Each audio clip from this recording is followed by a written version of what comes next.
আজকে যেহেতু ঝড় বৃষ্টি হয়েছে, আমার কেন ইচ্ছে হলো মুড়ি খেতে, কিন্তু মুড়িটা নেই বলে তাই আমি এখন কাঁচা চিড়া ভাজবো। এটাও আমার খুব ভালো লাগে খেতে।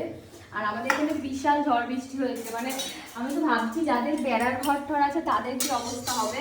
আগে না ঝড় বৃষ্টির সময় যখন আমরা মানে বাপের বাড়ি বেড়াচ্ছিল তখন মানে ভয়ে কাঁদুমুন্ডু হয়ে যেতাম।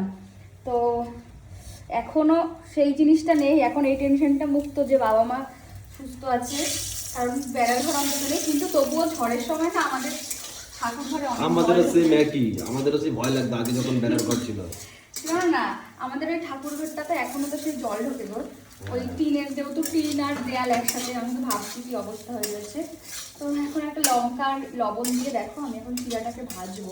আমি একটুখানি মানে তেলের মধ্যে দিই যাতে লঙ্কাটা ভালো ইসে হয়, অনেকে হয়তো দেয় না। তো কার কার কাঁচা চিড়া ভাজা খেতে ভালো লাগে অবশ্যই কিন্তু কমেন্ট করে জানাবে। এখন একটুখানি চা করবো।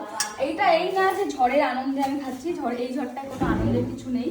তো প্রত্যেকদিন খিদা পায় জানি না কেন, তাই জন্য কিছু না কিছু খাই, একটু কম কম লাগবে এইটুকু নি। ঠিক আছে না, একটু চলো এটা করে নিই, তোমাদের দেখাচ্ছি।